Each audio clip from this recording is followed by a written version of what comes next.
ನೋಡಿ, ಒಂದ್ ಕಡೆಯಲ್ಲಿ ದರ್ಶನ್ ಊಟದ ಅರ್ಜಿಯ ವಿಚಾರವನ್ನ ಗಮನಿಸ್ತಾ ಇದ್ವಿ. ಇನ್ನೊಂದು ಕಡೆಯಲ್ಲಿ ಜಾಮೀನಿನ ಮೊರೆ ಹೋಗಿದ್ದಾರೆ ರೇಣುಕಾಸ್ವಾಮಿ ಕೊಲೆಗೆ A1 ಪವಿತ್ರ ಗೌಡ. A1 ಆರೋಪಿ ಪವಿತ್ರ ಗೌಡ ಜಾಮೀನು ಬೇಕು ಅಂತ ಅರ್ಜಿಯನ್ನು ಸಲ್ಲಿಕೆ ಮಾಡಿಕೊಂಡಿದ್ದಾರೆ.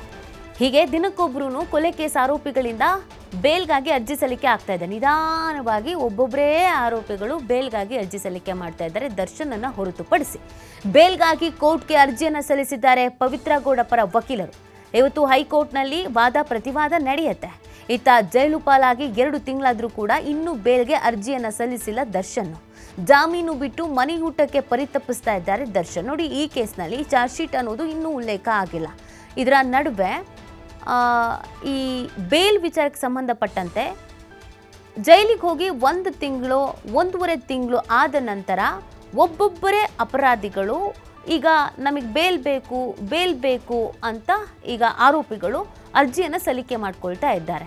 ಅದರಲ್ಲಿ ಪವಿತ್ರ ಗೌಡ ಕೂಡ ಅರ್ಜಿಯನ್ನು ಸಲ್ಲಿಕೆ ಮಾಡ್ಕೊಂಡಿದ್ದಾರೆ. ಈ ಕೇಸ್ನಲ್ಲಿ ದರ್ಶನ್ ಪ್ರಮುಖ ಅಟ್ರಾಕ್ಷನ್ ಆದ್ರೂ ಕೂಡ, ಸೆಲೆಬ್ರಿಟಿ ಅಂತ ಕರೆಸ್ಕೊಂಡ್ರೂ ಕೂಡ ದರ್ಶನ್ ಬೇಲ್ ಅಪ್ಲೈ ಮಾಡಿಲ್ಲ.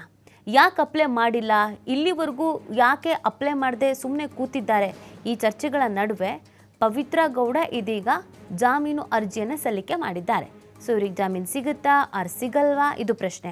ಅಕಸ್ಮಾತ್ ಇವತ್ತು ನಡೆದಂಥ ವಿಚಾರಣೆಯಲ್ಲಿ ಜಾಮೀನು ಪವಿತ್ರ ಗೌಡಗೆ ಸಿಕ್ಕಿದ್ರೆ ಈಸಿಲಿ ಆಗಿ ದರ್ಶನ್ಗೂ ಸಿಗಬಹುದಾ ಅಪ್ಲೈ ಮಾಡಿದ್ರೆ ಅನ್ನೋದೊಂದು ಪ್ರಶ್ನೆ ಉದ್ಭವ ಆಗುತ್ತೆ. ಯಾಕಂದರೆ A1 ಆರೋಪಿ ಅಂತ ಕರೆಸ್ಕೊಳ್ತಾ ಇರೋದು ಪವಿತ್ರ ಗೌಡ.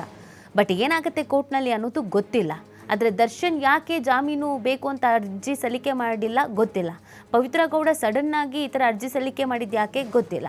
ಸೊ ಇದೆಲ್ಲವೂ ಕೂಡ ಸಾಕಷ್ಟು ಕುತೂಹಲಕ್ಕೆ ಕಾರಣವಾಗ್ತಾ ಇದೆ. ಇವತ್ತು ಕೋರ್ಟ್ನಲ್ಲಿ ಒಂದು ಕಡೆಯಲ್ಲಿ ದರ್ಶನ್ಗೆ ಮನೆ ಊಟ ಸಿಗುತ್ತಾ ಆರ್ ಸಿಗಲ್ವಾ, ಜೈಲೂಟವೇ ಗತಿನ ಅನ್ನೋದ್ರ ಬಗ್ಗೆ ಕೂಡ ತೀರ್ಪು ಪ್ರಕಟ ಆಗುತ್ತೆ. ಇನ್ನೊಂದು ಕಡೆಯಲ್ಲಿ A1 ಆರೋಪಿ ಪವಿತ್ರ ಗೌಡ ಬೇಲ್ ಸಿಗುತ್ತಾ ಆರ್ ಸಿಗಲ್ಲ ಅನ್ನೋದ್ರ ಬಗ್ಗೆ ಕೂಡ ವಿಚಾರಣೆ ನಡೆಯುತ್ತೆ.